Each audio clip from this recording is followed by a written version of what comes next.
What's going on, everybody? Welcome to another Codex Comic Character of the Week. I am your host, Jamie. As always, with me, the slab guy slash fairy himself. He left me something grander in my pillow, and I couldn't thank him more. Sal Rowe. Hey guys, how you doing? You can find me on YouTube under Sal's Comic Corner and Instagram, the Slab Guy 77. Thanks, Dan. Ba-bam. All right, we have the artist formerly known as Dan Kelly, and no, he is not trapped in a closet or fighting for his life out there. Hey, you can find me on Instagram at Dan Kelly Art. Search hashtag Dan Kelly Art.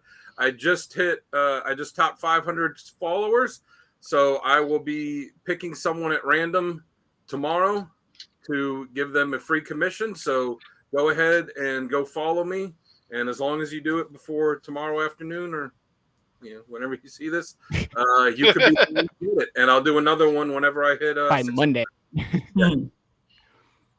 Awesome. And there's this guy right over here. The man who started it all because of a day, and now we turned into a week. Archduke Kevy himself. Tell us where you got this idea and where we can find you.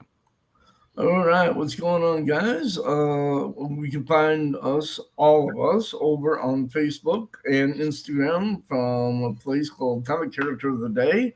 I started this because I was thinking about all these characters that didn't get enough love on a different group and decided to create my own to dedicate that at the start of COVID because I was bored and it just sort of took off. And I'm very grateful to everybody that's currently in the group. And also, we're going to be doing a giveaway at 500 members. If you're interested in comic questions, characters, different characters, covers, questions, humor, news, anything related to this comic book geekery, come on over and check us out. We're almost at 500 members. When we get to that point, we're going to be giving away some free swag. So come on over, Comic Character of the Day, check us out, and win some free stuff potentially. We'd love to have you. Come and check us out. Commissions, free comics, free stuff, slab fairies. Don't miss out. I mean, telling you, it's going to be big. It's going to be big. It's going to be epic. Huge. And we got this guy, the fearless leader, the boss himself. And the man himself.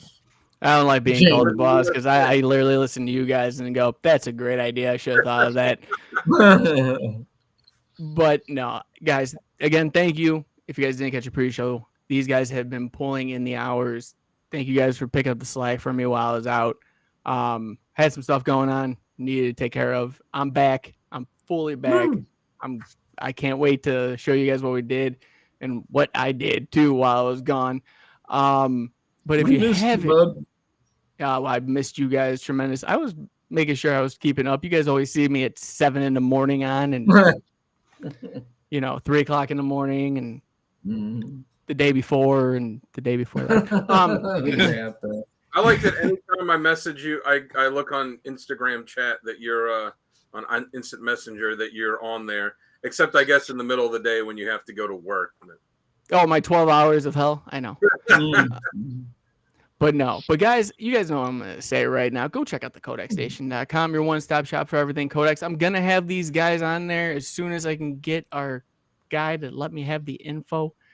But as always, grab some merch, meet the team, find all of our socials on there. There's not a reason for anyone to miss out. All you got to do is click the link and it takes you right to where you need to be. So if you guys want to be on YouTube, go straight to YouTube. You guys want to listen to us on Spotify and listen to our great voices, which is not currently up to date yet, which I'm working on, definitely do that. If you guys want to find us on Twitch, go there. But make sure, if you guys can, like, share, subscribe, like this video right now. It helps us build as a community, and our community is nothing but growing. We're sitting at 744 subscribers. We're working our way to the 1,000 mark. Trust me, I have so much in store for you guys. It's not even funny. But with that being said, today, how are we all doing? I missed you. Missed you too. Yeah, doing good. Did have a question about the codexstation.com, which is I don't know. When are we going to be seeing that limited edition T-shirt that's going to be coming up for availability on our merch site? So we are going to have new merch, and I have the date already scheduled for it will be out on the 27th of March. The only reason I put it out for 27th is because of the fact I've been putting a lot of work into it. I want to make sure details good. Guys, you guys are going to love it. If you guys watch After Dark, you guys are going to know exactly what I'm talking about. And as soon as you see it, you might get a giggle. You might buy 12 shirts. I don't know. But either way, do it. It's going to be a limited run. We're probably going to run it, I want to say, for at least about a good 3 months. And then it's going to be gone. I'm going to get one and have it slabbed. Yeah, we're going to have one slabbed. It's going to come out as a 9.2, and Sal's never going to talk to us again. That's right. Yeah, he got a 9.0 kilowog, and I saw the defeat.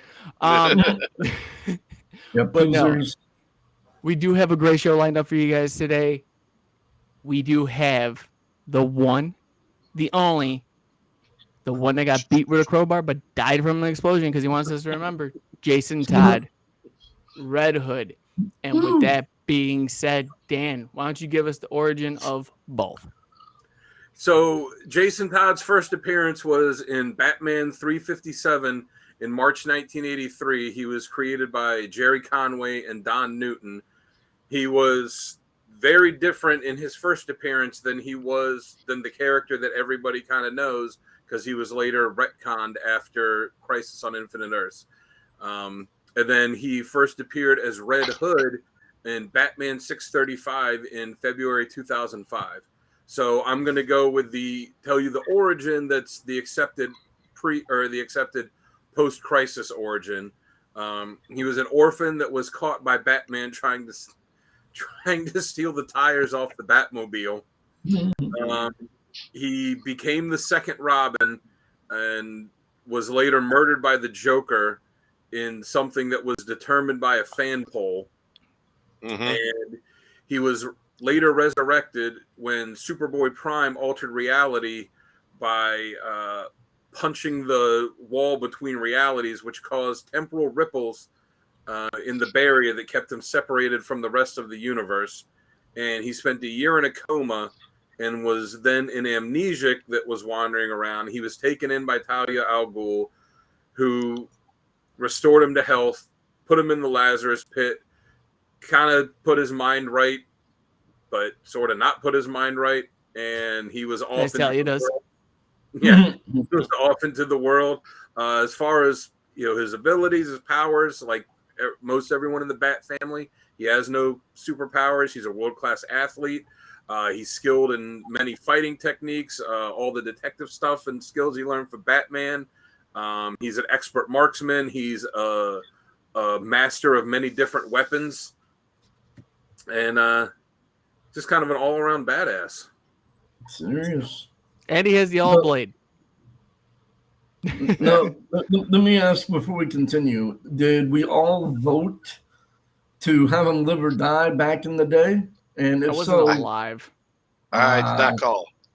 You did not. I did not. But I know there's one pissed off fan that called like 10,000 times. So I read that too. He used this Macintosh to dial it every 90 seconds. To let them know to kill him. Yeah, to kill him off. They had to do that Jason Todd. Why couldn't they do that Damian Wayne? But I have the collected volume of it that I had as a kid, and if you could see it, this thing is beat up because I read it so many times. At one point as a kid, I spilled orange juice on it, so it dried out and the pages are somewhat there's a lot of things you say, Dan, but that one does not surprise me. Even as an adult. I did call, and I did vote him to die back at that when that was. You were one of 9,999. I was partially responsible. So we blame you. About him too. When he was first introduced, he did not have black hair like all of the other Robins. He was blonde, and he dyed his hair black. No. To look more like Dick Grayson, so that people wouldn't know that they switched him out. He went through his emo phase very, very young. Is all we're trying to say. But no, Yeah. usually, guys, we're gonna sit here and tell you guys about some of the good traits about the character. But Arch did decide to throw a flip flop in here. We're gonna talk about how this character sucks. And with that being said, Kev, speak your mind. Right. All right. So for me, my point is make a decision regarding a direction for the character. Is he a good guy? Is he a bad guy? An anti-hero? It just seems like they're not entirely sure how best to handle the Red Hood. So pick a direction and run with it. I appreciate his status as the black sheep of the family, though. That's cool. But it seems like every writer has a different idea on what to do with the character. So I think they need to kind of pick a direction and make him go in that direction. That's my take as to why the character is a little bit confusing and sucks. So that's just my take on it. What do you think there, Sal? So I kind of agree with you. I think they flip-flop him a lot. I think he originally was intended to be a villain. And I think then it may have been too much of a Punisher type of ripoff where he's just killing people left and right. So maybe they decided they didn't want to go that route, and they couldn't pick a right direction. In the stories, though, in the stories that I've read, if he's on a larger team, I feel like he's too muted, and he's not his usual self. If he's on a team of just one or two, then I think he works perfectly. But we could dive into that later. So if he's on a bigger team of more than, let's say, 5 players, he's just he's in the background for me, and it doesn't work. Yeah, that's fair. How about you, Dan? What do you think? Yeah, I kind of agree that they flip-flop his character around because, he's very different now than what he was when he was introduced. Because think about it, in 2005, DC brought back Jason Todd as Red Hood, and Marvel brought back Bucky as Winter Soldier. And you look at both characters now compared to what they were, and it's night and day. But for me, the biggest criticism I have is kind of goes with what you said, is softening him up from the killer that he was, that I believe Judd Winnick intended him to be when he created, this iteration of him and had him going. That, like you said, the Punisher, it's almost like he was intended to be, the Batman version of the Punisher. And, I think that's how he works best. And when they soften him up, he's like, all right, I'm not going to kill. And, and some of that, it just does a disservice to him, to, the badassness that we could have gotten from him. So, what about you, Jamie? I'm going to say what everyone wants to say, but no one's going to say. He sucks when Batman is watching over his shoulder. Yeah. He is the worst character ever. There's so much problem, dilemma, internal. I am cool with internal conflict. I will tell everybody if there's no internal conflict, then there's no meat to the potatoes. But in this case, it's literally if Batman's not standing behind him, he's like, oh, I'll use rubber bullets this time. Yeah, rubber bullets. I'm not going to shoot him extra hard. And then it's like, oh, I got the all cast blade. You know what? Maybe I shouldn't slice him in half this issue. When Batman's involved, it is not a good Red Hood. And to a point that you said, Kevin, I do got to disagree with you on something. When you talked about writers, Scott Lobdell has written over 150 issues of Red Hood. There have only been truly, I want to say, 4 writers for a Red Hood series. I didn't say series. I mean, altogether. Let's just say altogether in general. Okay. All the things he's involved in, maybe 5 with Task Force Z, which just recently ended. Right. Based on the writer itself, Lobdell got the character, I feel like, 100% right. Judd Winnick had his own direction. Right. It's the other 3 that were playing with him that didn't know how to play, that game with Red Hood. That's fair.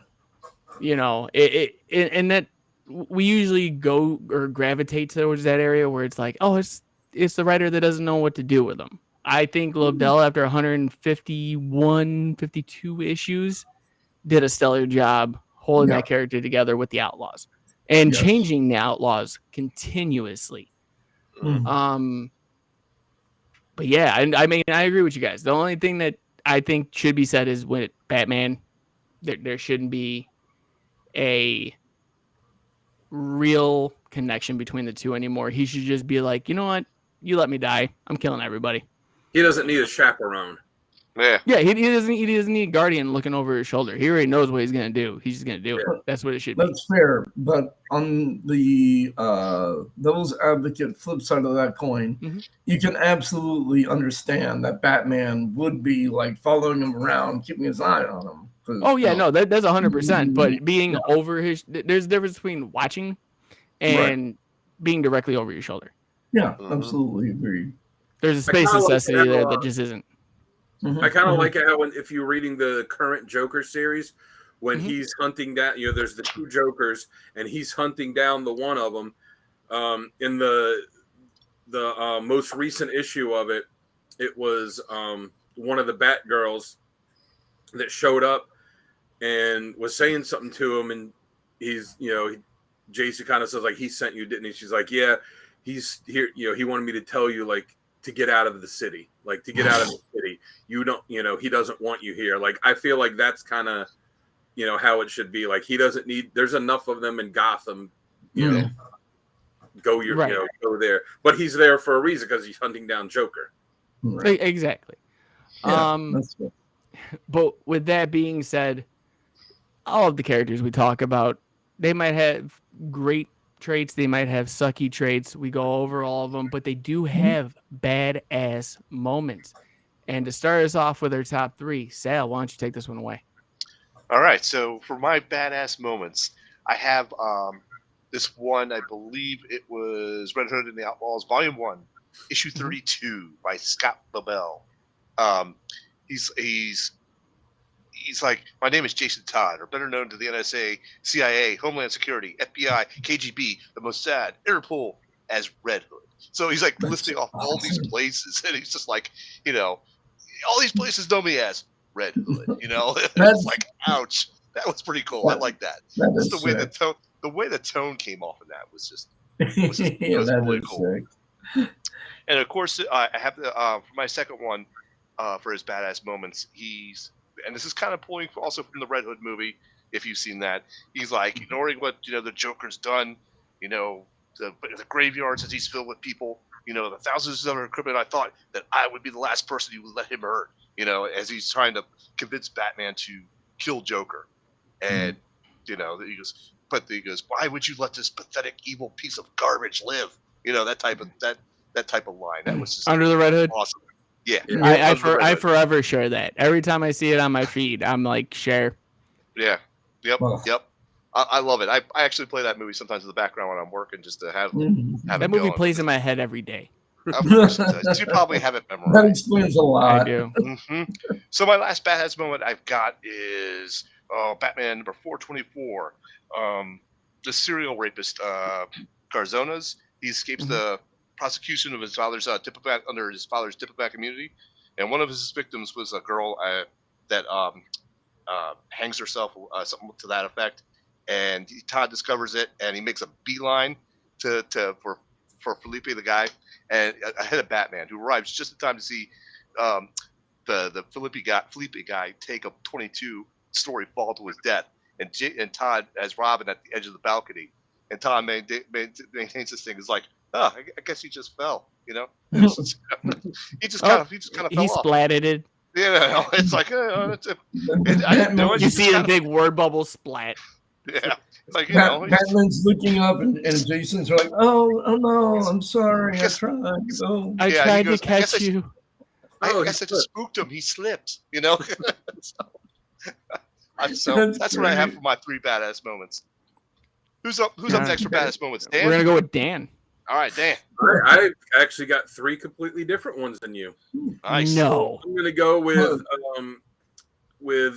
actually his first appearance as Red Hood in Batman 635, when he is clearly, he's not there to be an anti-hero and such. He's there to like take over crime, and he gets all of the the heads of crime, he tricks them all by making each one of them think they called a meeting to show up at this meeting, and then he just shows up, shoots his gun, and tells them, like, I'm taking over, you're going to kick this back to me, and they kind of have some pushback on him, and he throws a duffel bag on the table, and they open it up, and he goes, and it's full of decapitated heads, and he goes, that's the heads of all of your top lieutenants that I got, I just got them. If I can get to them, I can easily get to you. Like, this is how it, I'm not giving you an option. I'm telling you, this is how it's going to be. Like, that's badass. Yeah. That is a good one.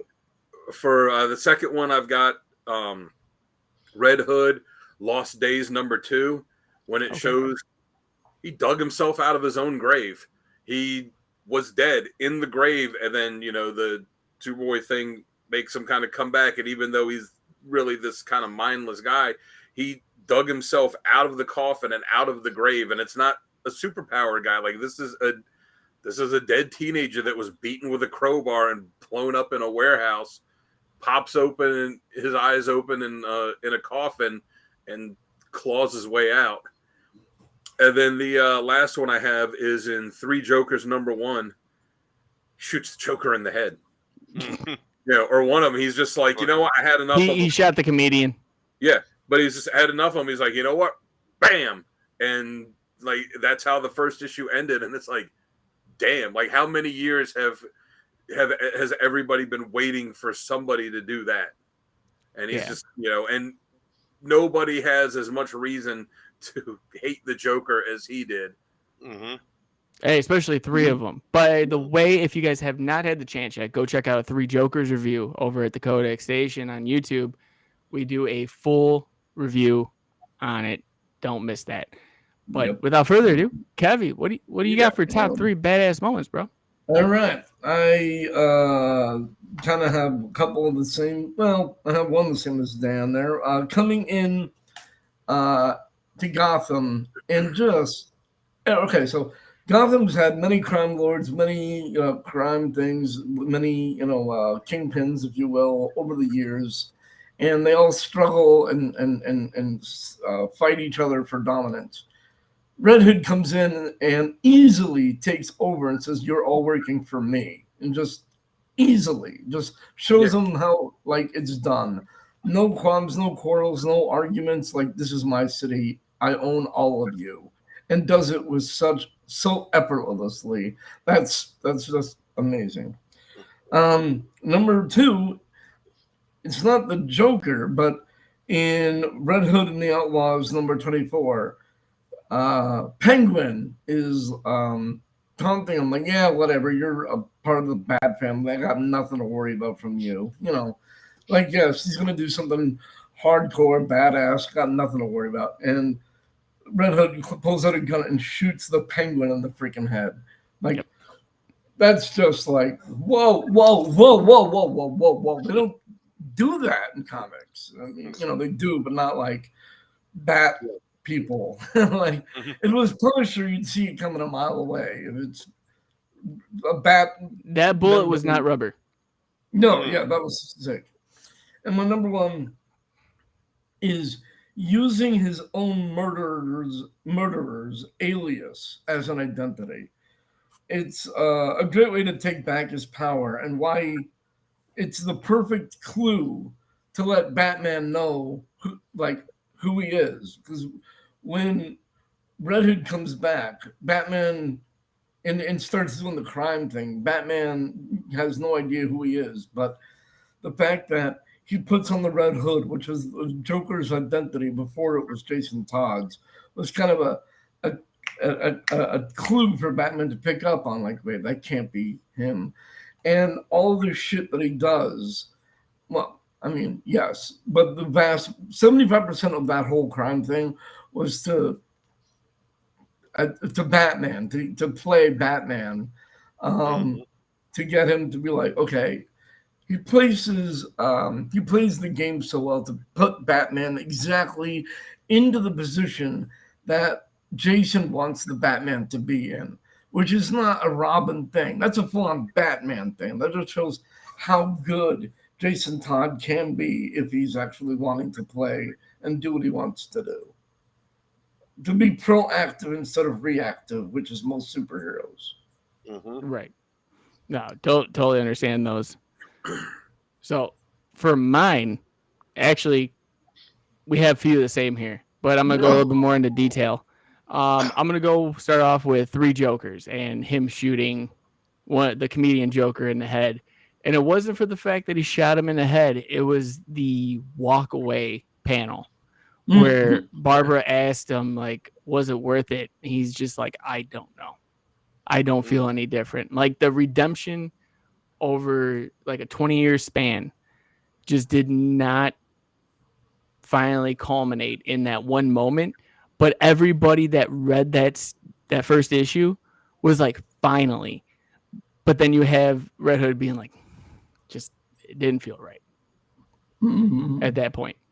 I'm gonna go with one that I always kind of seem to go with, but every time he fights and screws with Dick Grayson, I'm sorry, he dressed up as Nightwing in the second Nightwing series, which ran I think 186 issues.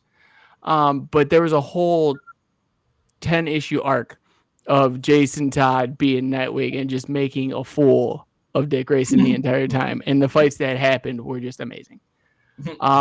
And lastly, I have to agree with Kev. This had to be on my list. Was shooting the Penguin, not just in the face, but through the eye.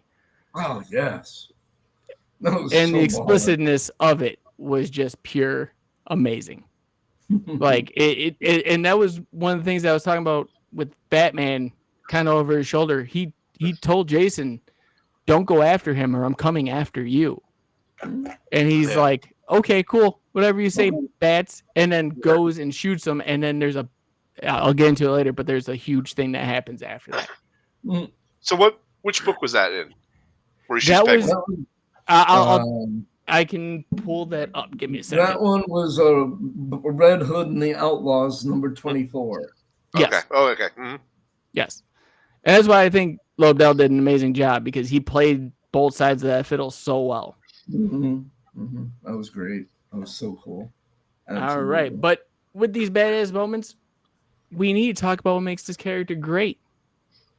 So, Kevin, all right. Why don't you start us off on that aspect, man? Since you took how he sucks. The reason I think he works best is he's perpetually walking the line as a good guy, a bad guy, an anti-hero. I appreciate the status as I appreciate his status as the black sheep of the family. So my works best and my sucks are the same answer. I like the fact that he's unpredictable in as far as like we don't know what he's gonna do. Like if you want a wild card in the Batman family, it's definitely Jason Todd, Red Hood. Like, do we trust him? Yes. Do we distrust him? Yes. Yes. We have no idea what he's going to do at any given time. I mean, you said Nightwing, he's going to, like, I'm going to be an absolute hero. I'm going to do the best that I can for the situation. Tim Drake, I'm going to go in, I'm going to be a hero. I'm going to do the best I can for the situation. You send Jason Todd in, it's like, he might go too far. I don't know if I can. Let's pull that strain back just a little bit more. Did you make sure did everyone make sure he packed rubber bullets? Yeah, exactly. Does he have the less lethal Bowie knife this time? Exactly. So that's why I think why he's so cool is he's unpredictable. He tries to be a good guy, but he's the one member of the Bat family that's willing to make the hard call when it comes down to it. So that's why I think he's such a cool character. Is the same reason that he talks is the same reason why he's so is why. So it's a double-edged sword at that point. You could fall on either side and it still works or doesn't.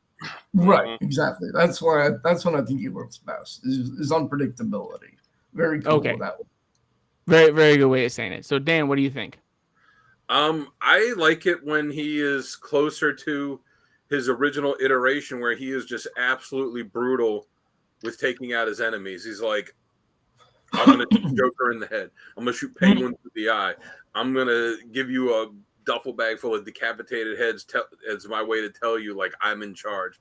Like, I think Sal said it, and I actually had it written down on my paper here, and Sal said it earlier, is I like it when he's the DC version of the Punisher. It's like, all right, if the Punisher was trained by Batman and then went and learned a bunch of other stuff that Batman didn't teach him, like, oh, let's learn about poisons, let's learn about explosives, let's learn about, all these guns.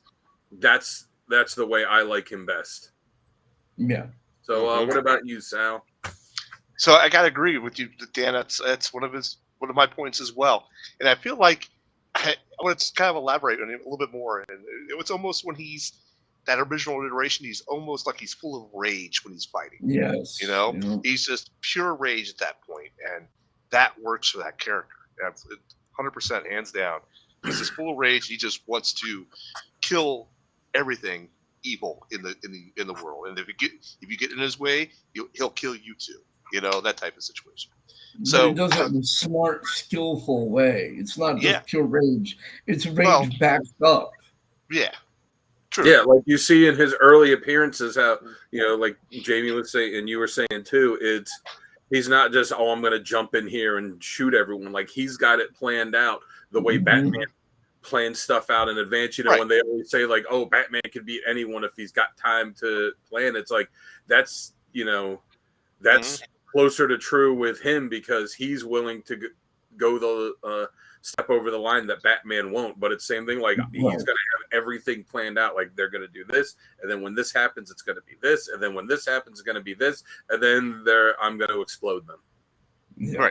Right. And it's not. You're right. It's a planned outrage. It's a planned outrage, but I still feel it's a rage in a way of him. Yeah. Going against everybody because of what happened to him. So that's how I feel about that. And sorry, go ahead, Sal. The last point was, I think he works really well with a small team like the Outlaw series. I think it was him, Arsenal. What's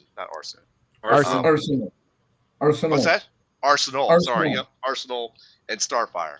The three of them working together, I think it really complemented his style and his character. So. And once again, going back to the Under the Red Hood, when he's leading Batman on a supposed wild goose chase throughout the city, and Batman, does the whole grappling hook thing and like around his leg, and he pulls out that knife and like cuts the line. Batman's like, who has the ability to do that? Who knows? Yeah. It was Nightwing that asked that. That's next level. That's like when Batman's like, this is my go-to, nothing can get out of this, and he just easily like, I saw that coming a mile away, dude. Impressive. Yep. Yeah, so Nightwing says that, and he's like, and then Batman responds with, he goes, do you know how many people how many knives out there to cut my line? And he's like, not many, so. Yeah. No. What do you think, Jimmy? I think, and this goes with Jason Todd as Robin, and this also goes with him as Red Hood. And I'm going to use a little bit of Marvel lingo for all you Marvel thumpers out there. When Jason Todd goes berserker, like he had, kind of what you said, Sal. He's got so much rage just built up inside him, and I think that's why I kind of allude to this character a little bit more. I always try to find a trait that I can kind of fit with. That's how I pick my characters. But he's got so much built up rage that no one sees, that when he finally lets it out, no one understands why he's doing it, other than the fact that, oh, Joker hit you with a crowbar. We all know. Yeah, he didn't die from the crowbar. He died from the explosion. Ladies and gentlemen, do not headbutt a crowbar. Yeah, don't head repeatedly. It's not fun. If you want to be like the character, don't. But when he loses it and he doesn't have someone to pull him back, I feel like that's the most raw character you could ever ask for. You have a Punisher that has a code, in a sense. He's only going to kill criminals. He's only going to kill the ones that have deceived, that got away from the system. Comparing him to Red Hood, Red Hood's going to take out anybody that stands in his way. Mm-hmm. Yeah. Collateral damage is acceptable to him. Yeah. Yes, absolutely. He could take out Batman and the Batmobile, and then take out, the Royal Flush King, and he's just perfectly okay with it. I started with the hubcaps, so I'm going to go the rest of the way. So one of my honorary moments or badass moments was, and I didn't use this one because I felt it wasn't enough.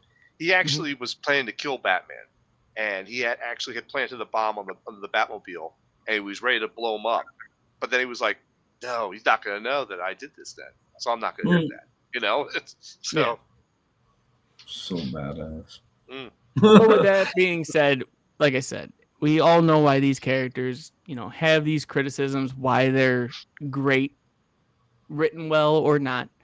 But I think it's time to get into some of our top covers. And if I'm not mistaken, there is a place we can go to get some of these covers for a discounted price. Someone want to remind me where that's at? Does anybody we know? can show them too. I know. You got to go to Heroscornercomics.com, because over there on their website you can get back issues, you can get graded slabs, you can get special variants, you can get store exclusives, and even set up a pull list with them. And if you order something online, use the code word codex, CODEX, no hyphen, and save 20% on that order. Plus, there is a special codex special package that is store exclusives for $30, and you'll get 3 books for $30, and you can still use the codex code on top of that to save 20% on that. All right. If you do not believe what we're saying, let's show you. Everyone, if you're anything like me, you love comics, but you also love a good deal. And our friends over at Heroes Corner Comics have just the deal for you. From exclusives to back issues, graded slabs, current issues, and even set up a subscription with them. And all you have to do is use the keyword CODEX at checkout. That's CODEX, and you will save 20% store-wide. So don't miss out. Yeah, definitely don't miss out at all. If you guys heard my voice, you're going to hear me say it again. Just don't. It's worth every penny. They do have, I think, from what we talked last time with Louie, they're going to be doing another mystery bundle sale. I think it's quarterly. Guys, if you do not know what that is, he's going to be throwing in, it's $100, but it's a $250 value. If you guys don't know what that would look like, go check out Sal's channel. He does a full box unboxing of it. I'll be doing one myself once mine comes in finally. But you get a lot of bang for your buck with those issues. So he treats everybody well. So definitely give them the benefit of the doubt. But let's get into some of these covers and Sal. I think we're going to start with you, bud. All right, let's do it. Yeah. So, let's start with that Detective Comics number 1000.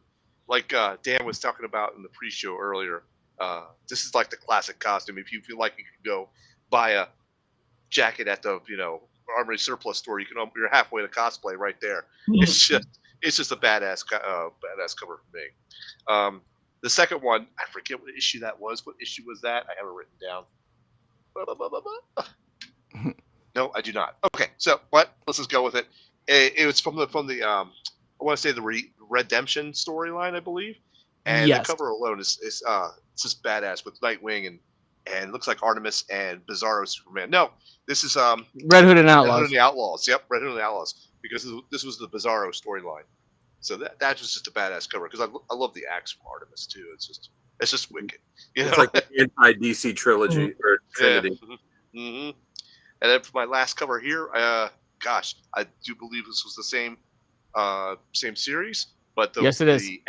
The camera angle on this one was just amazing, with the guns going off and the shells flying everywhere. And if you look in the sights, you can see Bizarro in one. It looks like Artemis in the other one.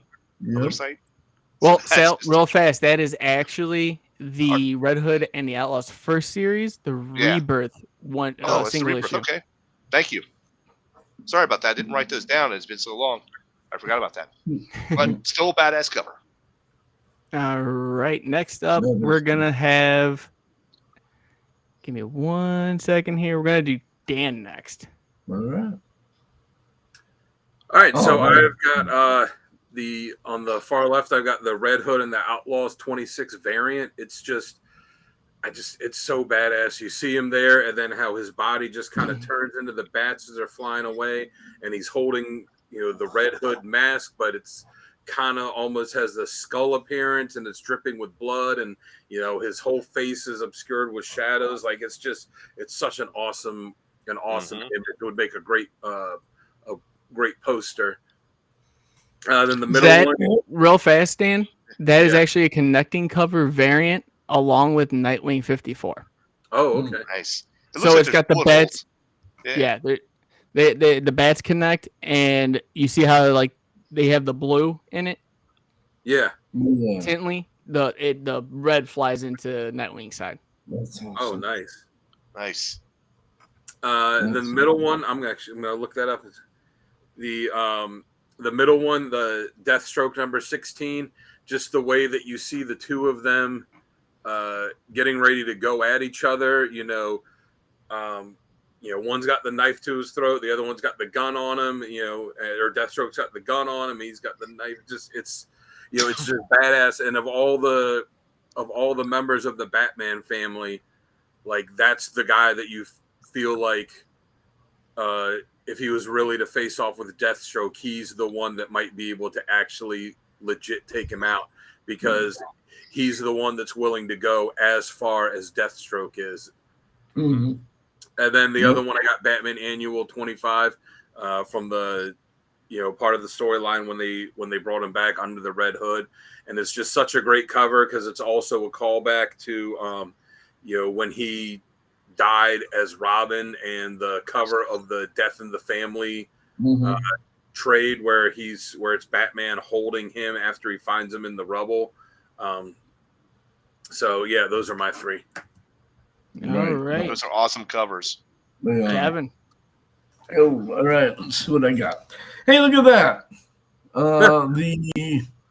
The first one is just like we said, like Dan was saying. Oh my God, I can't see. What one was this one? I need 26.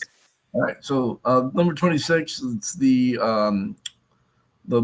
white background with Red Hood holding the skull mask, bleeding. It's just such it's an absolute eye catcher. One of the coolest things. Then we got Red Hood Outlaw number 49. That costume I think is very cool too. The cut off sleeves, the hood, the swords. He just looks next level badass in that one. That it's not the traditional costume, but I think this one shows off a little bit more of an intimidating feel to it than the regular one, even. And then we got the Red Hood and the Outlaws number 17. It's Batman holding Red Hood, and in the puddle, blood puddle is reflected the old school Batman holding him as Robin. It's an iconic picture that speaks of the one that we all are very familiar with from Death in the Family. So those are my three covers. I think they're all pretty cool. Nice. There. Yeah. What do you got, Jamie? All right. Oh, So, yep. I'm going with the Death in the Family. Batman number 428. Now, this was probably one of the most iconic Jason Todd covers as Robin. Beaten, broken, bruised, down and out, crowbar and explosions alike. This was the go-to issue when this came out.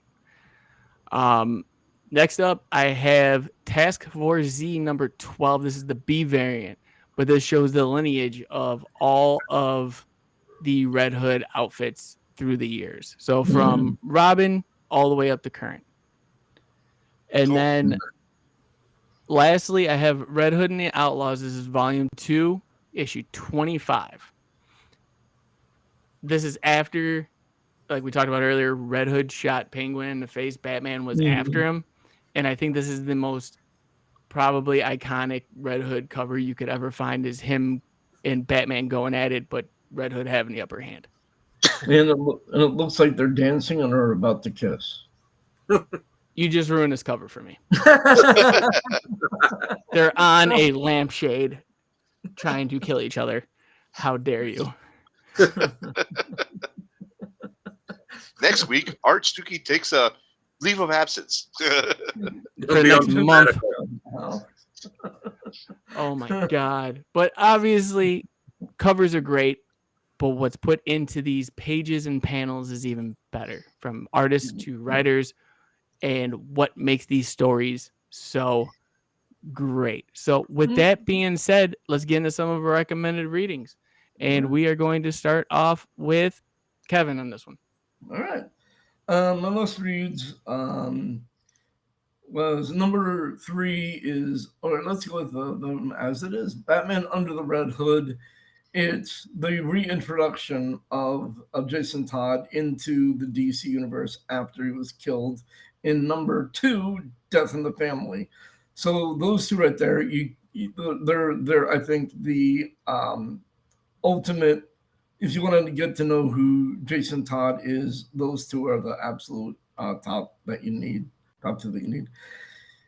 And this one is, I'm not sure if it was a one-shot or the beginning of a limited series, but it came out just a few weeks ago, and I read it. It's Batman Legends of Gotham, and it shows Red Hood playing the game, basically doing what he does while manipulating a few other heroes, such as Black Lightning and Katana, and getting them to basically help him further his own goals.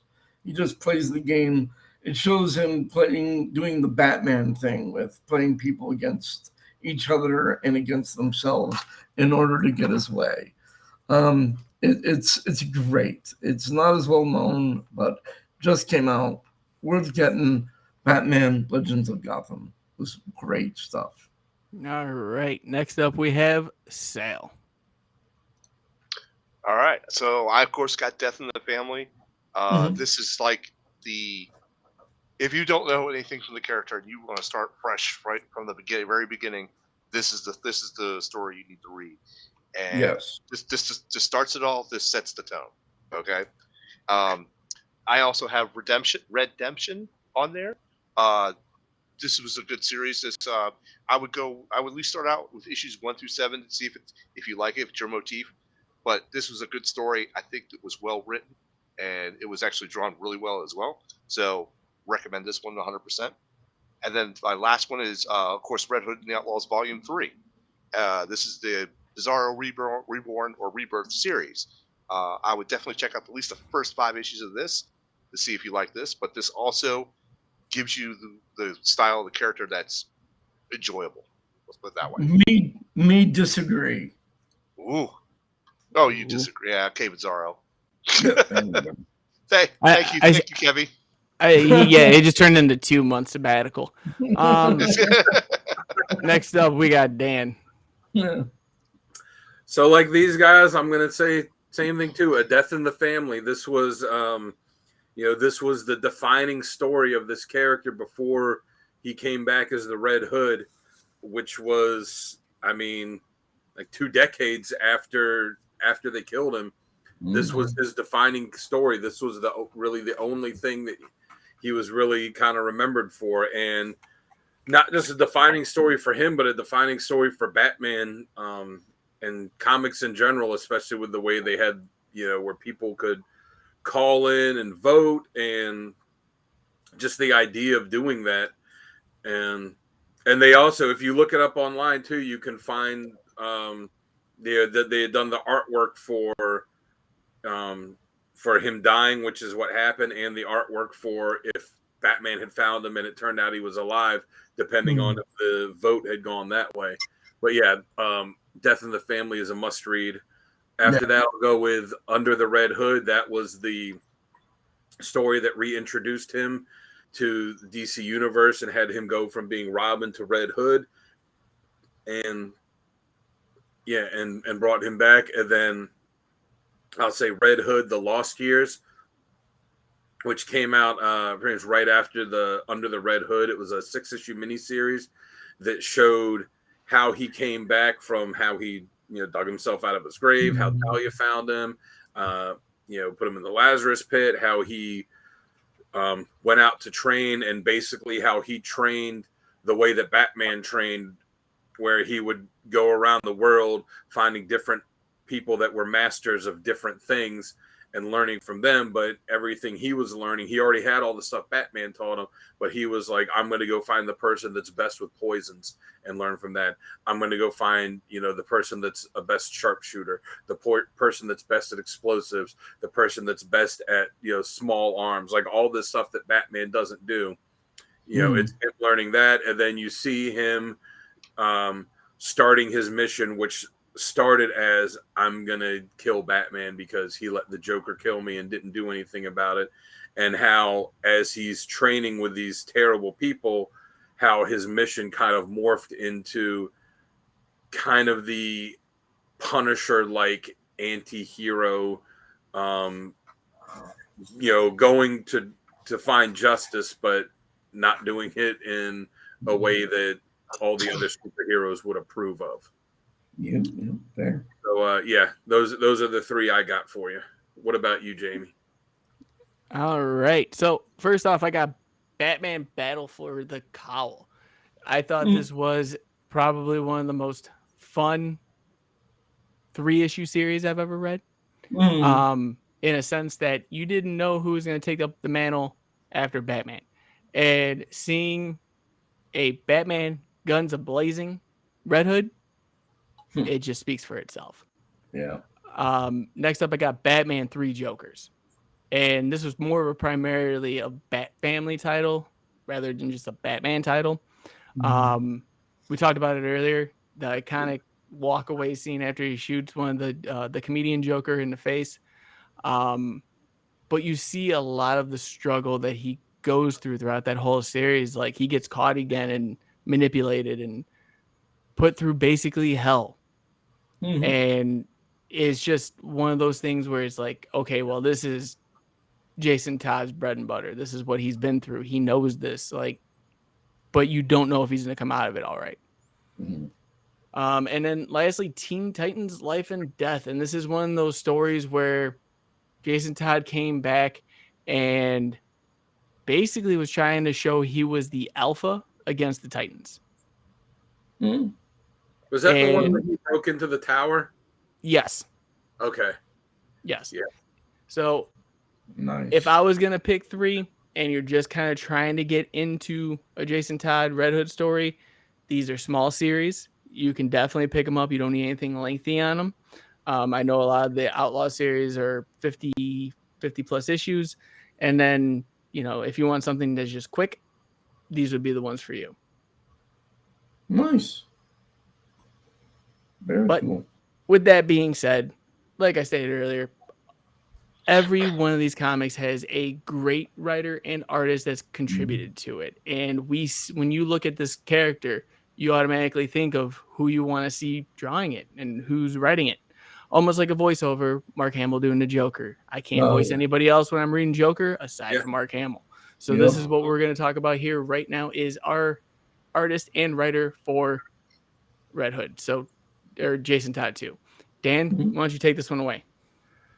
For me, for best writer, I'm going to go with Judd Winnick. He was the one that brought Jason back, made him the Red Hood. It was teased that Jason was back in the Hush storyline, and then it turned out, it wasn't Jason, it was Clayface, and that was just how they were messing with Batman.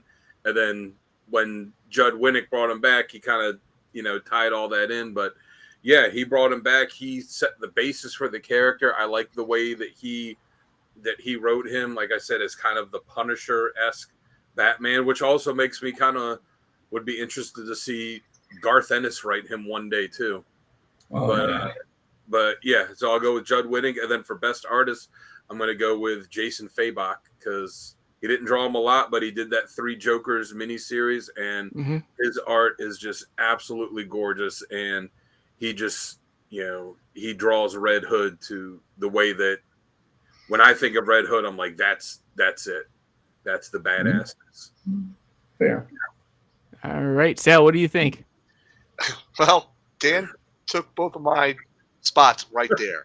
And I had exactly the same ones that Dan had for the exact same reasons, So I really don't know how much to add. I could say Scott LaBelle also did a good job on writing, So, but I don't know. I'm gonna go with my choices, same as Dan's, same reasons. All right. Hey, it's a good enough answer. It's who you think is the best writer, best artist when you look at this character. So, Kevin, who do you got? I got to go with Judd Winnick as well. If it wasn't for him, we wouldn't probably have Jason Todd back. But I'm going to go with a different artist. And I know it wasn't actually Jason Todd. It was Clayface. But Jim Lee drawing Clayface as Jason Todd in Hush, when the helmet came off and it was like that red domino mask with that shock of white hair, that look was just like, oh, that looked so cool. That I thought was just the coolest look for the character. Just introducing Jason Todd. That shock of white hair kind of indicated that I've been through some shit. I've seen some things. I wouldn't recommend it. Don't recommend. 0 stars. But he just looked so badass. So I got to go with Judd Winnick and Jim Lee for my combo. How about you, Jamie? All right, I'm gonna throw you guys off a little bit here. For writer, I'm gonna go with Starlin. Who? Wow. I thought you would have gone with Lobdell. No, I'm going to go with Starlin because of the fact that he kicked off that rage in Jason Todd. The not love, felt like no one was there for him. That fire that was building inside him the entire time until he finally met his own demise. He wasn't just a Dick Grayson knockoff. He was his own character. Yes, he wasn't anything like any of the other Robins. He had his issues, but Starlin wrote him in a way where you could relate to those issues. And as for artists, I'm going with Dexter Soy. And for those of you who might not know who Dexter Soy is, he drew most of Red Hood and the Outlaws. And coming up with the new costume designs, just everything that, like we talked about earlier, that iconic scene of Penguin getting shot in the eye and how the massacre looked on that page. I'm pretty sure that shouldn't have been sold on store shelves, but it still was. And he made it look beautiful. So I'm going to go with Starlin and Soy for my 2 picks. Interesting. Very good. All right. Cool. All right. I think that's a great place for us to leave off tonight. Guys, if you guys did enjoy this video, definitely hit that like button. Help us grow. Every like builds us to, as Tim says, the YouTube gods and the Twitch demigods. But as always, I'm your host, J-Dub. With me, as always, we have Sal, the slab guy / fairy. Where can they find you? Guys.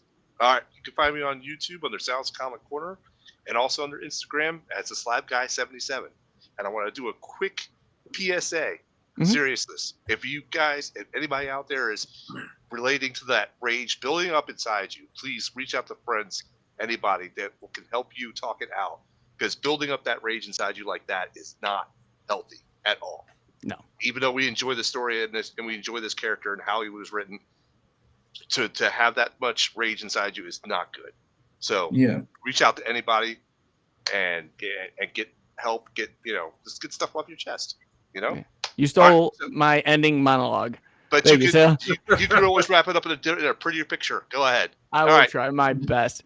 But as always, we also have the one in the closet, but kind of in a basement somewhere. Not our Kelly, but our Dan Kelly.